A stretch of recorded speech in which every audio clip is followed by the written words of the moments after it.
Hello everyone. आज हम पढ़ने वाले 10th क्लास का साइंस सब्जेक्ट का पहला topic chemical reactions and equations. हम जो है लेवल रखेंगे एनटीएससी का। एनटीएससी के हिसाब से जो है तैयारी कराएंगे यहाँ पे। अब देखिए, सबसे पहले ये देख लेते हैं कि इस टॉपिक के अंदर में क्या क्या चीजें पढ़नी है। तो सबसे पहले देखते हैं कंटेंट के बारे में। तो कंटेंट में सबसे पहले हम देखेंगे चेंज के बारे में। चेंज हम दो तरह के पढ़ेंगे, physical change and chemical change. अब देखिए, केमिकल चेंज जो हम पढ़ने वाले हैं उसी को केमिकल रिएक्शन बोलेंगे। अब ये केमिकल रिएक्शन होती क्या है, डिफाइन कैसे करते हैं, कैसे पता लगेगा कि कोई केमिकल रिएक्शन हो रही है, तो उसकी करेक्टरिस्टिक्स पता करेंगे। करेक्टरिस्टिक्स पता कर ली तो किसी भी केमिकल रिएक्शन को लिखने का तरीका क्या होता है, तो उसको हम बोलते हैं केमिकल इक्वेशन। केमिकल इक्वेशन जो है लिखने का तरीका क्या होगा, उसको बैलेंस करने का तरीका क्या होगा, ये सबसे इंपॉर्टेंट चीजें, इनको हम पढ़ने वाले हैं। टाइप ऑफ केमिकल रिएक्शन पढ़ने वाले। केमिकल रिएक्शन कितने तरह की होती है, तो 5 बेसिक केमिकल रिएक्शन है, वो हम डेफिनेटली यहाँ पे समझने वाले हैं। इसके अलावा हम इन रिएक्शंस को डेली लाइफ में किस तरह से यूज कर सकते हैं या कहाँ पे ऑब्जर्व कर सकते हैं, ये सब बातें हम देखेंगे। अब देखिए, आगे बढ़ते हैं। सबसे पहले मैंने आपको बताया कि चेंज के बारे में पढ़ना है। तो केमिस्ट्री को बोला जाता है स्टडी ऑफ चेंज, यानी कि जहाँ पे चेंज हो रहा है वहां पे आप केमिस्ट्री रिलेट कर सकते हैं। बेसिकली चेंजेस जो हैं ये आपके दो तरह के हो सकते हैं। एक को हम बोलते हैं फिजिकल चेंज और दूसरे को हम बोलते हैं केमिकल चेंज। फिजिकल चेंज एक ऐसा चेंज है जिसमें फिजिकल प्रॉपर्टीज में चेंजमेंट आए। फिजिकल प्रॉपर्टीज क्या क्या हो सकती हैं, तो फिजिकल प्रॉपर्टीज वो हो सकती हैं जो आप अपनी आंखों से अंदाजा लगा सकते हो ठीक ठाक, जैसे कि लेंथ, हाइट। ठीक है, ये सभी क्या है, फिजिकल प्रॉपर्टीज है। इसके अलावा स्टेट ऑफ मैटर भी हो सकता है, यानी कि कोई चीज सॉलिड है, कोई चीज लिक्विड है, तो ये भी क्या होगी, फिजिकल प्रॉपर्टी होगी। अगर कहीं पे फिजिकल प्रॉपर्टीज में चेंजमेंट आ रहा है तो उनको हम बोलते हैं फिजिकल चेंज। ठीक है, इसमें आपने ये बात ध्यान रखनी कि जब भी फिजिकल चेंज होता है तो केमिकल आइडेंटिटी हमेशा इंटैक्ट रहती है, चेंज नहीं करती है। ठीक है, इसके एग्जाम्पल आप देख सकते हैं। मेल्टिंग, ये सारे के सारे प्रोसेसेस जो है आप 9th क्लास में पढ़ के आए हैं। मेल्टिंग, तो मेल्टिंग के अंदर क्या करते हैं, H2O मान लीजिए सॉलिड है, आइस है, इसको हम आइस बोलते हैं। अगर इस आइस को आप लिक्विड में कन्वर्ट करना चाहो तो क्या करोगे, हीट करोगे। ठीक है, इस हीटिंग प्रोसेस के दौरान जो है ये अपनी स्टेट चेंज करेगा सॉलिड से लिक्विड के अंदर, तो इसको हम बोलते हैं मेल्टिंग। फ्रीजिंग क्या होगा, इसका उल्टा होगा। बॉइलिंग, बॉइलिंग का मतलब क्या होता है, बॉइलिंग का मतलब होता है लिक्विड से गैस का बनना। इवेपोरेशन, सिंपली किसी भी टेम्परेचर पे वाटर जो है गैस की फॉर्म में कन्वर्ट होता रहता है, इसको हम बोलते हैं इवेपोरेशन। सब्लिमेशन, डायरेक्टली सॉलिड से गैस में कन्वर्ट हो जाना। क्रिस्टलाइजेशन, क्रिस्टलाइजेशन का मतलब होता है किसी प्योर लिक्विड में से एक सॉलिड का निकलना, उसको हम बोलते हैं क्रिस्टलाइजेशन। कटिंग ऑफ पेपर, किसी भी चीज को कट करो, ठीक है, प्लास्टिक को कट करो, ट्री को कट करो, आयरन रोड को कट करो, तो वो क्या कहलाएगा, फिजिकल चेंज कहलाएगा। ड्राइंग ऑफ क्लॉथ्स, इवेपोरेशन की वजह से ही होता है ड्राइंग ऑफ क्लॉथ्स। ठीक है, तो ये भी क्या है, फिजिकल चेंज है। Formation of day and night, दिन और रात का बनना, तो ये भी क्या है, फिजिकल चेंज है, इसमें कोई केमिकल चेंज इन्वॉल्व नहीं होता है। स्टिचिंग ऑफ क्लॉथ्स, तो इस तरह के जितने भी चेंज होते हैं उनको हम बोलते हैं फिजिकल चेंज। अब देखिए आगे बढ़ते हैं। नेक्स्ट मेनली हमें पढ़ना है केमिकल चेंज के बारे में। तो केमिकल चेंज होता क्या है, तो केमिकल चेंज एक ऐसा चेंज है जिसके अंदर एक या एक से ज्यादा सब्सटेंस जो है नए बनते हैं। ठीक है, मतलब कुछ पुराने सब्सटेंस हैं, उनसे कोई नया सब्सटेंस अगर बन जाता है तो उसको हम बोलते हैं केमिकल चेंज। ठीक है बेटा, जैसे कि rusting of iron. Rusting of iron में आयरन जो है ये ऑक्सीजन और वाटर के साथ रिएक्ट करके एक नया कंपाउंड बना देता है, Fe2O3.XH2O। ठीक है, इसको रस्टिंग में बाद में पढ़ेंगे एप्लीकेशन में। तो रस्टिंग में क्या होता है, कुछ पुराने सब्सटेंस होते हैं, उनसे एक कोई नया सब्सटेंस बन जाता है, उसको हम बोलते हैं केमिकल चेंज। ठीक है, जन आप देखोगे कि जनरली केमिकल चेंज के अंदर आपके जो है नए सब्सटेंस बनते हैं, हमेशा पुराने सब्सटेंस जो है खराब हो जाते हैं और नए सब्सटेंस हमेशा बनते हैं। रस्टिंग ऑफ आयरन में देखा होगा कि आयरन जो है आपका सिल्वरी व्हाइट कलर का होता है, लेकिन रस्ट करने के बाद ये ब्राउन कलर में कन्वर्ट हो जाता है। ठीक है, कर्डलिंग ऑफ मिल्क यानी कि दूध से दही का बनना क्या कहलाएगा? केमिकल चेंज कहलाएगा। मिल्क के अंदर जो है बहुत सारे प्रोटीन्स, फैट्स और शुगर्स होते हैं, वो सभी कन्वर्ट हो जाते हैं बहुत सारे अदर सब्सटेंसेस के अंदर। ये होता है कर्डलिंग ऑफ मिल्क। तो क्या है? केमिकल चेंज है, नई सब्सटेंस बन रहे हैं। फोटोसिंथेसिस, फोटोसिंथेसिस क्या है? तो फोटोसिंथेसिस के अंदर कार्बन डाइऑक्साइड और वाटर को कंज्यूम करके लीव्स अपना खाना बनाते हैं, यानी कि ग्लूकोज बनाते हैं। तो इसके अंदर इनिशियल सब्सटेंस कुछ और था और फाइनल सब्सटेंस कुछ और बन गया, यानी कि केमिकल आइडेंटिटी चेंज हो जाती है। इसको हम बोलते हैं केमिकल चेंज। रेस्पिरेशन में भी इसी तरह से। और ये बहुत सारे आपके पास आपके सामने जो है एग्जाम्पल है। Growth of height of tree और ह्यूमन केमिकल चेंज है। बर्निंग ऑफ एनीथिंग, किसी चीज को आप बर्न करते हो तो क्या है? केमिकल चेंज है। वल्कनाइजेशन, वल्कनाइजेशन प्रोसेस जो है रबर की हार्डनिंग के लिए होता है। जब आप कच्चे रबर में सल्फर को डाल के उसको हीट करते हैं तो वो कहलाता है वल्कनाइजेशन। तो ये भी क्या है? केमिकल चेंज है। चार्जिंग या डिस्चार्जिंग ऑफ बैटरी, जब आपकी फोन की बैटरी को आप चार्ज करते हो या डिस्चार्ज करते हो तो ये केमिकल चेंज कहलाता है। रेंसिडिटी, रेंसिडिटी को हम डिटेल में पढ़ेंगे एप्लीकेशन के अंदर, ठीक है। रेंसिडिटी का सिंपल सा मतलब होता है खाने का खराब होना। खाना जब सड़ जाता है तो उसको हम बोलते हैं रेंसिडिटी। कोरोजन ऑफ एनीथिंग, किसी भी चीज का कोरोजन आपका जो है केमिकल चेंज कहलाता है। टार्निशिंग ऑफ सिल्वर, ये भी कोरोजन के ही एग्जांपल है। सिल्वर जो है ब्लैक कलर का पड़ जाता है, केमिकल चेंज है। कॉपर का कलर जो है ग्रीन हो जाता है, केमिकल चेंज है। मैग्नीशियम ऑक्साइड की लेयर बन जाती है मैग्नीशियम के ऊपर, केमिकल चेंज है। एल्यूमिनियम का भी जो है शाइनी नेचर खत्म हो जाता है due to reaction with atmospheric oxygen, chemical change है। तो ये केमिकल चेंज के एग्जांपल है। इनको सभी को हम डिटेल में पढ़ेंगे एक एक करके, ठीक है, क्या क्या एग्जैक्टली चेंज आते हैं। अब देखिए उससे पहले कुछ और एग्जांपल देख लेते हैं जिनके अंदर दोनों चेंज पॉसिबल है। कुछ प्रोसेस ऐसे होते हैं जिनके अंदर दोनों तरह के चेंज आपको मिल सकते हैं। जैसे कि दो एग्जांपल मैंने यहाँ पे लिख रखे। बर्निंग ऑफ कैंडल, तो आपने देखा होगा कि जब कैंडल बर्न करती है तो उसमें वैक्स मेल्ट करता है, ठीक है। कैंडल का जो मटेरियल होता है उसको हम बोलते हैं वैक्स। ये एक हाइड्रोकार्बन है। तो वैक्स का मेल्ट होना क्या कहलाएगा? फिजिकल चेंज कहलाएगा, ठीक है। और साथ के साथ कंबशन भी हो रहा होता है। कैंडल में जो है विक क्या करता है? उसको बर्न करता रहता है वैक्स को। तो वैक्स का कंबशन क्या कहलाएगा? केमिकल चेंज कहलाएगा। इरप्शन ऑफ वोल्केनो, जब वोल्केनो निकलता है तो वहां पे भी दो चीजें हो रही होती हैं। एक तो लावा निकलता रहता है, तो लावा जो होता है ये आपकी मेल्टेड रॉक्स होती हैं। तो मेल्टिंग क्या है? फिजिकल चेंज है, ठीक है। इसी को हम लावा बोलते हैं। और कुछ गैसेस भी निकलती हैं साथ के साथ। तो देखिए पहाड़ों के बीच में बहुत सारी ऑर्गेनिक चीजें होती हैं, पेड़ पौधे या हर्ब्स, कुछ भी हो सकते हैं। अगर वो साथ के साथ जो है गर्म हो जाती हैं, जल जाती हैं, तो क्या कहलाएगी? केमिकल चेंज कराएंगी, ठीक है।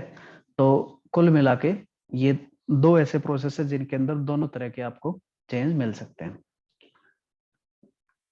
अब देखिए फिजिकल चेंज और केमिकल चेंज में क्या डिफरेंस होता है, ये हम देख लेते हैं। तो फिजिकल चेंज में मैंने आपको बताया था केमिकल आइडेंटिटी इंटेक्ट रहती है, यानी कि जैसा सब्सटेंस पहले था वैसा ही बाद में रहता है। मान लीजिए पानी है लिक्विड फॉर्म में, इसको आपने जो है हीट करना स्टार्ट कर दिया और ये गैस की फॉर्म में कन्वर्ट हो गया। अब देखिए फॉर्मूला सेम है, इसका फॉर्मूला नहीं बदल रहा है। इसको हम बोलते हैं केमिकल आइडेंटिटी। तो केमिकल आइडेंटिटी फिजिकल चेंज में कभी भी चेंज नहीं होती है। केमिकल चेंज जो है इसके अंदर केमिकल आइडेंटिटी आपकी चेंज हो जाती है सब्सटेंस की। जैसे कि हाइड्रोजन गैस को आप रिएक्ट करवाते हो ऑक्सीजन गैस के साथ तो ये बना देता है H2O। अब देखिए H2 गैस अपने आप में अलग आइडेंटिटी है, ऑक्सीजन गैस अपने आप में अलग आइडेंटिटी है, और H2O ये अपने आप में एक नया सब्सटेंस है, अलग सब्सटेंस है, ठीक है। तो इस तरह से केमिकल चेंज एक नए केमिकल आइडेंटिटी को जन्म देता है। अब देखिए फिजिकल चेंज के अंदर हीट जो है ये एक्सचेंज हो भी सकती है, नहीं भी हो सकती है। जैसे कि यही प्रोसेस मान लो लिक्विड से गैस बनाना था तो आपको हीट करना पड़ा। लेकिन कुछ ऐसे प्रोसेस हो सकते हैं जिनके अंदर आपको हीट की रिक्वायरमेंट ना हो। जैसे कि कोई चीज है आपके पास, एक लकड़ी है, ठीक है। लकड़ी को अगर आप कट करोगे तो उसमें हीट थोड़ी रिक्वायर्ड होगी। तो हीट हो भी सकती है रिक्वायर्ड और नहीं भी हो सकती है। लेकिन केमिकल चेंज जो है इसके अंदर हमेशा हीट इन्वॉल्व होगी। इसको हम समझेंगे अच्छे से। ऐसा क्यों होता है?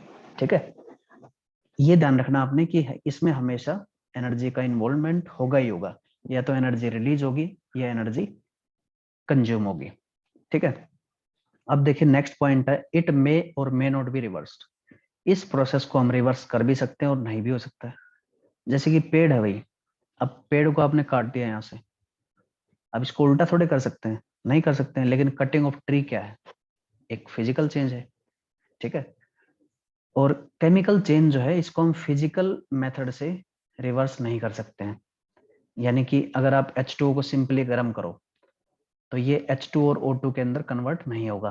ठीक है, बहुत ज्यादा हीटिंग करने पर हो सकता है, लेकिन सिंपल मेथड से नहीं हो सकता है। यानी कि आप चाहो कि H2O को अगर छान ले और H2 और O2 अलग अलग निकल जाए, ऐसा नहीं होगा।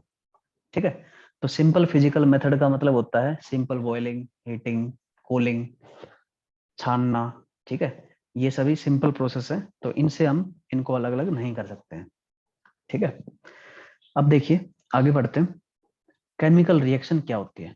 तो केमिकल रिएक्शन की सिंपल सी डेफिनेशन है, केमिकल रिएक्शन जो है एक ऐसा चेंज है जिसके अंदर नए सब्सटेंस बनते हैं। ठीक है, ये सबसे बेसिक और सबसे सिंपल डेफिनेशन है, या और भी बहुत सारी डेफिनेशन हो सकती है इसकी। सिंपली आप बोल सकते हो केमिकल चेंज जहां हो रहा है उसको हम केमिकल रिएक्शन बोल सकते हैं। ठीक है, तो केमिकल चेंज जो है डायरेक्टली केमिकल रिएक्शन से रिलेटेड है। अब देखिए इसकी और भी डेफिनेशन हो सकती है, केमिकल रिएक्शन के अंदर एक या एक से ज्यादा सब्सटेंस आपका रिएक्ट करता है और ये कुछ नए सब्सटेंस प्रोड्यूस करता है। ठीक है, तो इसको हम क्या बोलते हैं, केमिकल रिएक्शन बोलते हैं। अब देखिए दो तीन डेफिनेशन मैंने यहाँ पे लिख दिए, इसके अलावा और भी डेफिनेशन हो सकती है, वो हम साथ के साथ देखते जाएंगे। अब देखिए केमिकल रिएक्शन के अंदर ऐसे सब्सटेंस जो कि रिएक्ट करते हैं उनको हम बोलते हैं रिएक्टेंट, और जो प्रोड्यूस होते हैं, जो बनते हैं नए सब्सटेंस, उसको हम बोलते हैं प्रोडक्ट। ठीक है, इनको ध्यान रखना आपने। किसी भी केमिकल रिएक्शन को हम रिप्रेजेंट करते हैं इस तरह से, रिएक्टेंट हमेशा लेफ्ट साइड में लिखे जाएंगे और प्रोडक्ट हमेशा राइट साइड में लिखे जाएंगे, और इनको हमेशा एक एरो से रिप्रेजेंट किया जाएगा। ठीक है, तो ये रिप्रेजेंटेशन का तरीका है इसका। अब देखिए नेक्स्ट आपके पास chemical identity and properties of reactants and products are very different. ये मैंने एक्सक्लूसिवली एग्जांपल लिया है, आप देख सकते हैं।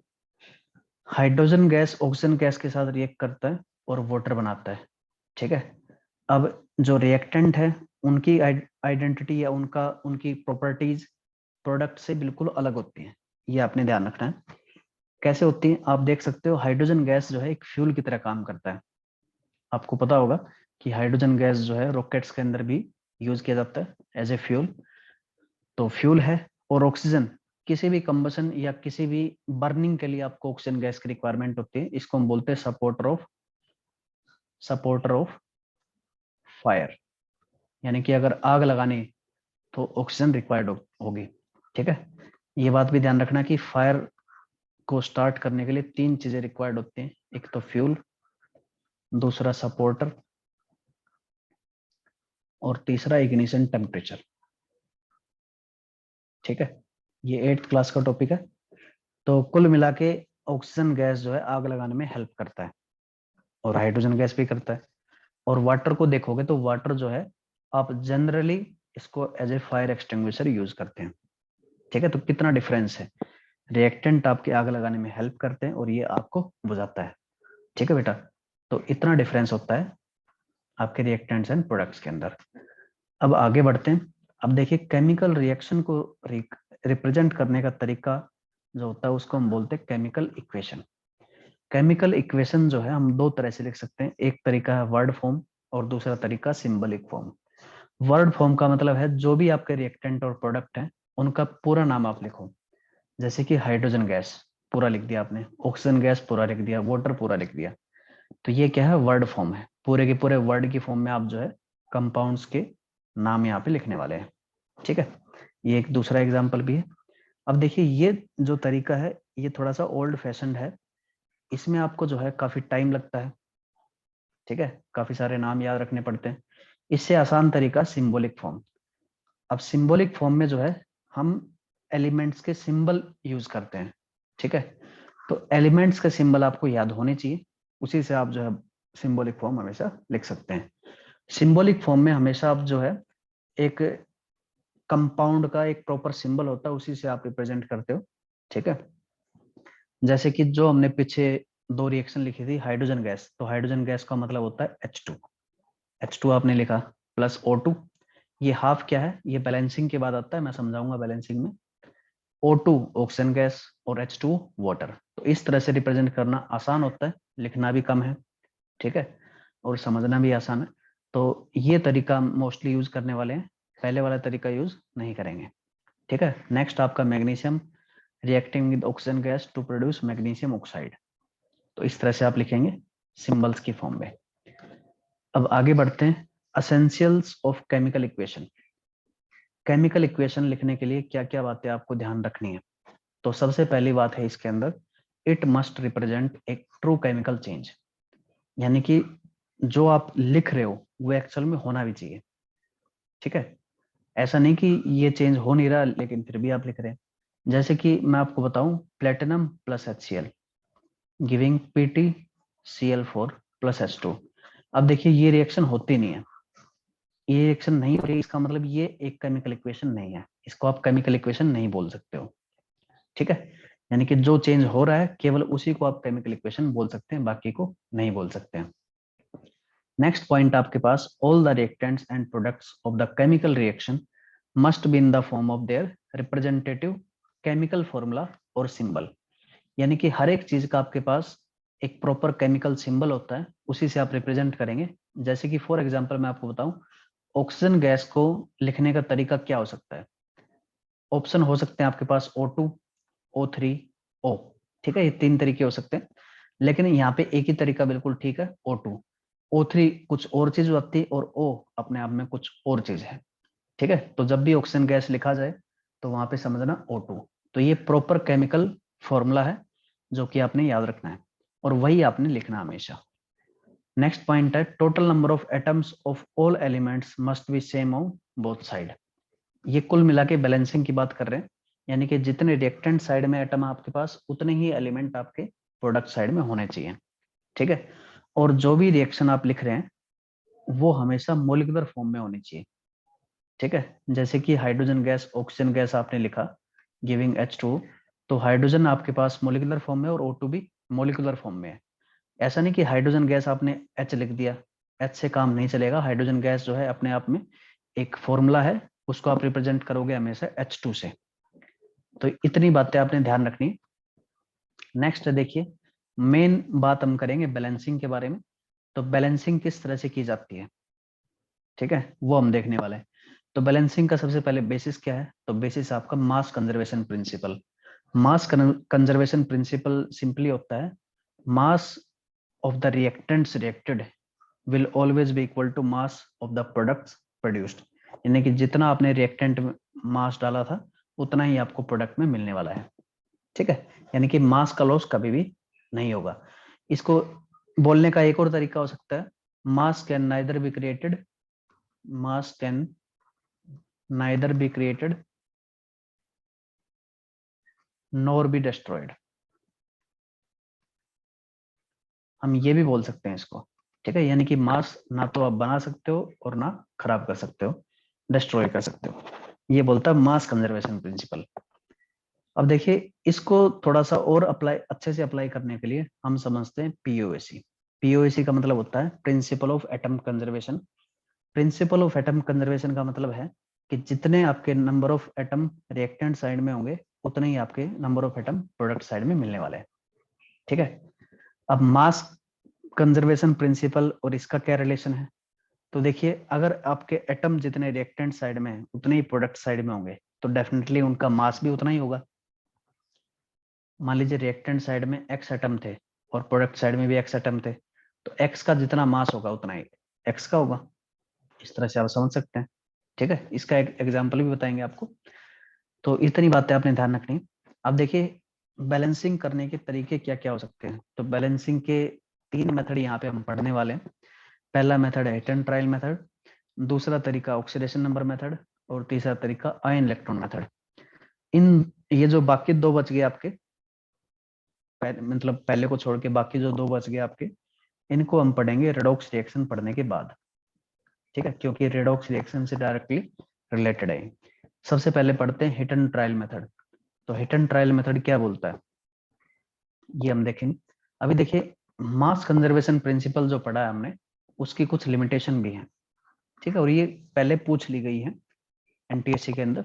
तो देखिए, मास कंजर्वेशन प्रिंसिपल यूनिवर्सल नहीं होता है, यानी कि हर जगह एप्लीकेबल नहीं है, ये कहीं कहीं जो है मिस कर जाता है, यानी कि एप्लीकेबल नहीं होता है। कहाँ एप्लीकेबल नहीं होता है, तो आपने ध्यान रखना, न्यूक्लियर रिएक्शन या रेडियो एक्टिविटी के अंदर ये एप्लीकेबल नहीं होता है, ठीक है।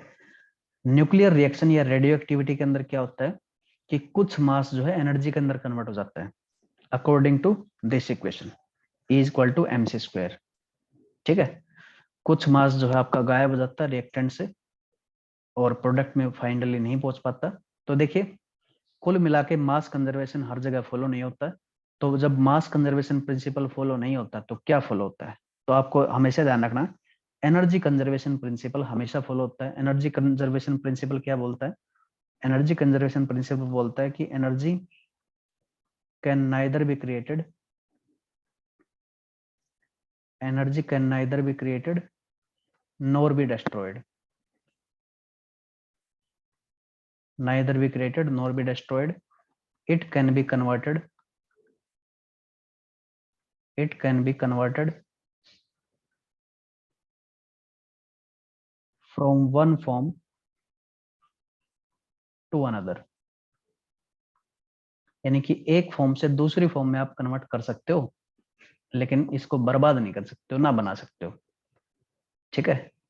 फॉर एग्जाम्पल, आप जो है टंकी में ऊपर पानी रखते हैं छत के ऊपर, तो जो टंकी में पानी रखा होता है उसके अंदर पोटेंशियल एनर्जी स्टोर होती है, ठीक है। मान लीजिए एक हाइट के ऊपर आपने यहाँ पे टंकी रखी हुई है, इसमें पानी है, ये ग्राउंड है, ठीक है। तो हाइट की वजह से आपको पता है इसके अंदर पोटेंशियल एनर्जी स्टोर हो जाती है। जब आप यहाँ नीचे से नल खोलते हो तो नल में से पानी निकलता है, पानी बहता है, काइनेटिक एनर्जी प्रोड्यूस करता है। तो वो काइनेटिक एनर्जी जो है कुल मिला के पोटेंशियल एनर्जी ही कन्वर्ट हुई काइनेटिक एनर्जी के अंदर। ना तो कोई आपने एक्स्ट्रा एनर्जी प्रोड्यूस की यहाँ पे और ना ही कुछ एनर्जी यहाँ पे डिस्ट्रॉय की है, ठीक है। तो ये बोलता है मास एनर्जी कंजर्वेशन प्रिंसिपल, और ये हर जगह फॉलो होता है, कहीं पे भी इसका लिमिटेशन नहीं है। अब पढ़ते हैं hit and trial method. Hit and trial method simply जो है तुक्का मार मेथड है, ठीक है। कुल मिला के कुछ बातों का आपको ध्यान रखना है। तो सबसे पहली बात है कि आपको डिस्टर्ब नहीं करना है फॉर्मूला ऑफ कंपाउंड। ऐसा नहीं कि H2O का फॉर्मूला ये है, अगर आपको ऑक्सीजन 2 चाहिए तो यहाँ पे 2 लगा दो, ऐसा नहीं होगा, ठीक है, ऐसा मत करना। यानी कि आप जो है सबसे पहले एलिमेंट्स का फॉर्मूला लिखेंगे, इसको हम बोलते हैं स्केलेटल इक्वेशन, ठीक है। स्केलेटल इक्वेशन, स्केलेटल इक्वेशन ऐसी इक्वेशन है जो बैलेंसिंग से पहले लिखी जाती है। अगर इस इक्वेशन के लिए लिखे तो ये आपके पास स्केलेटल इक्वेशन होगी, ठीक है, इसको हम बोलेंगे स्केलेटल इक्वेशन। अब देखिए, ये जो फॉर्मूले आपने लिखे हैं ये फॉर्मूले बदलने नहीं चाहिए, तो आप क्या करो, एक इमेजिनरी बॉक्स बनाओ। ये मैंने बॉक्स एक्चुअल में बना रखे हैं यहाँ पे, इमेजिनरी बॉक्स बनाओ इनके ऊपर, और इनके अंदर नहीं जाना आपको, ठीक है। इनके अंदर ना जाते हुए आपने जो है इनको बैलेंस करना है। तो बहुत सारे तरीके हो सकते हैं। देखिए Fe2O3, यहाँ पे आयरन 2 है, ठीक है। इधर 2 बनाने के लिए क्या करोगे, 2 से मल्टीप्लाई कर दोगे, आयरन बैलेंस हो गया। उसके बाद ऑक्सीजन 3 है इधर, ऑक्सीजन को 3 बनाने के लिए इधर क्या करोगे, 3 से मल्टीप्लाई करोगे H2O को, हो गया बैलेंस ऑक्सीजन। हाइड्रोजन देखोगे तो हाइड्रोजन इधर 6 है और इधर 6 बनाने के लिए 3 से मल्टीप्लाई करना पड़ेगा। तो कुल मिला के आपको जो है रीजनिंग यहाँ पे अप्लाई करनी है, ठीक है। रीजनिंग अप्लाई करके सिंपली आप इसको सोल्व कर सकते हैं, कोई दिक्कत नहीं आएगी, ठीक है। इनको आप जो है प्रैक्टिस करें, बहुत सारे क्वेश्चन लेके उनको प्रैक्टिस करें अच्छे से। अब देखिए, किसी भी इक्वेशन को आप ज्यादा इंफॉर्मेटिव कैसे बना सकते हो। एक तो भाई सिंपली आपने जो है इस तरह से लिख दिया। अब ये इक्वेशन जो है बहुत सारी इंफॉर्मेशन देता नहीं है, ठीक है। मान लीजिए इसको आपने जो है बैलेंस भी कर दिया, ठीक बात है, लेकिन बैलेंसिंग करने के बाद भी ये बहुत सारी इंफॉर्मेशन जो है मिस कर रहा है। जैसे कि हाइड्रोजन जो है किस स्टेट के अंदर है, यहाँ पे ये नहीं बता पा रही इक्वेशन, ठीक है ना, किस कंडीशन पे हो रही है, किस टेम्परेचर पे ये रिएक्शन हो रही है, कितनी हीट आपको देनी पड़ रही है या इसके अंदर से रिलीज हो रही है। तो बहुत सारी इंफॉर्मेशन ये मिस कर रही है। तो इन इंफॉर्मेशन को आपको डालना होता है स्पेशली, ठीक है। किस तरह से डाल सकते हैं, सबसे पहले सॉलिड स्टेट को हम रिप्रेजेंट करते हैं ब्रैकेट में एस से, लिक्विड को एल से, गैस को जी से, एक्वस यानी कि अगर कोई चीज आपने पानी में मिला रखी है तो इसको हम बोलते हैं एक्यू, एक्वस, ठीक है। जैसे कि NaCl अगर पानी में डाल दिया आपने तो NaCl एक्वस बोलोगे इसको।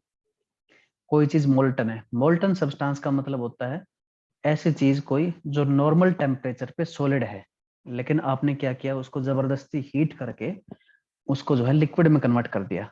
तो मोल्टन और लिक्विड दोनों अलग अलग चीजें हैं। लिक्विड अपने आप में नेचुरल कंडीशंस के ऊपर जो है लिक्विड स्टेट में एग्जिस्ट करता है, लेकिन मोल्टन आपने जबरदस्ती बनाया है किसी चीज को।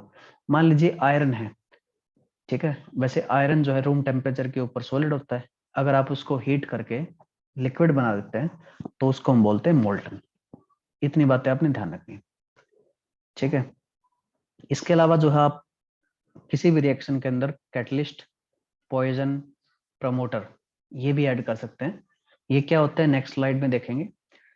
अभी देखिए, अगर मान लीजिए आपके पास ये रिएक्शन है, nitrogen gas is reacting with hydrogen gas to produce ammonia gas, इसको हम जो है हेबर्स प्रोसेस बोलते हैं।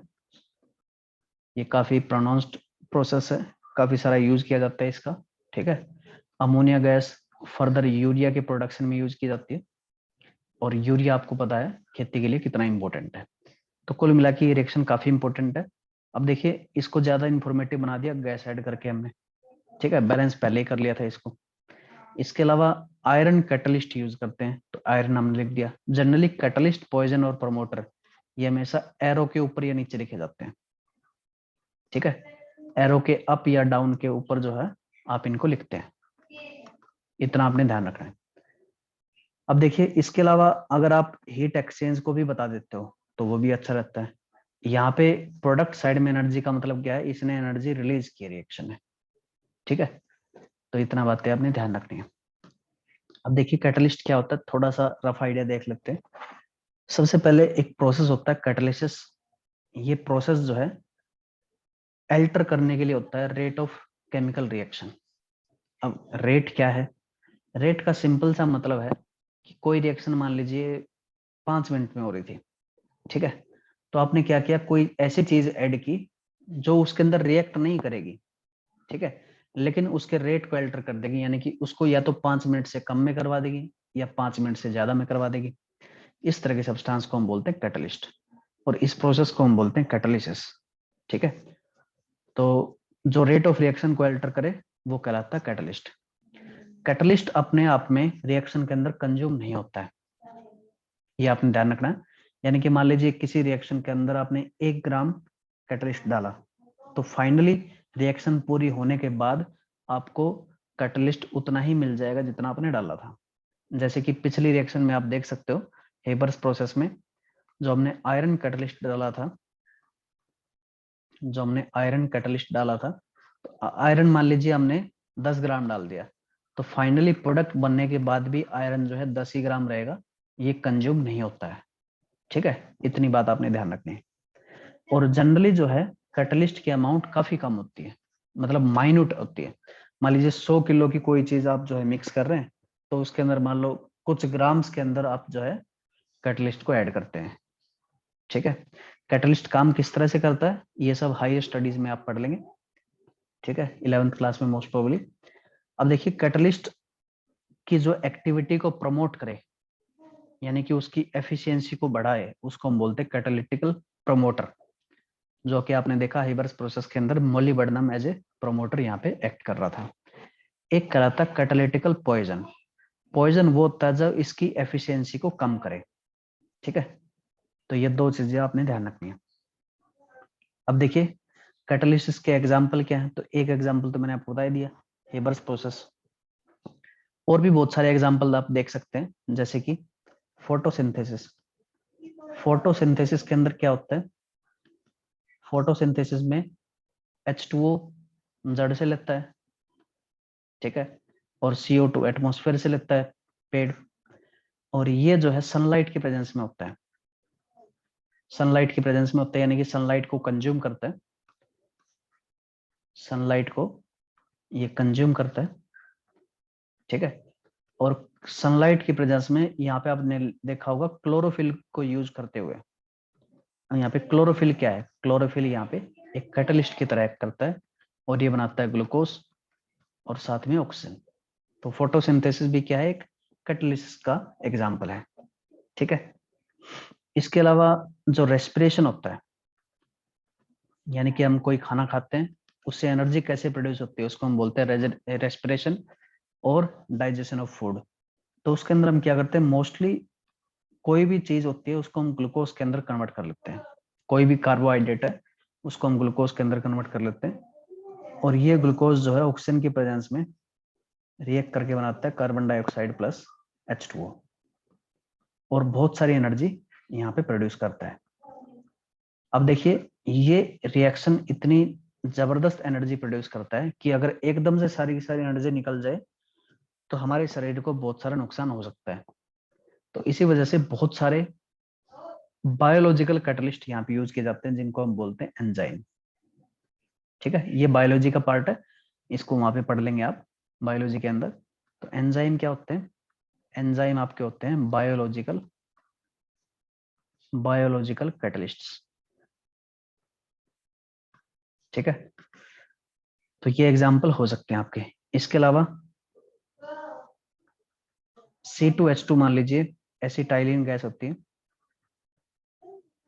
एसिटाइलिन गैस, अगर इसके अंदर आपको हाइड्रोजन ऐड करना है तो इसको हम जनरली करते हैं पैलेडियम या प्लेटिनम के सरफेस के ऊपर, ये कैटलिस्ट के तरह करता है, ये बन जाता है C2H6 यानी कि इथेन गैस। अगर मान लीजिए आपको 1 मोल यहाँ पे H2 गैस ऐड करनी होती, C2H2 गैस एसिटाइलिन, अगर इसके अंदर 1 मोल H2 ऐड करनी है, इसके अंदर आप यूज करते हैं पैलेडियम, ये बन जाता है C2H4 इथीन के अंदर, और यहाँ पे आप एक जो है पॉइजन यूज करते हैं जो कि होता है बेरियम सल्फेट, ठीक है।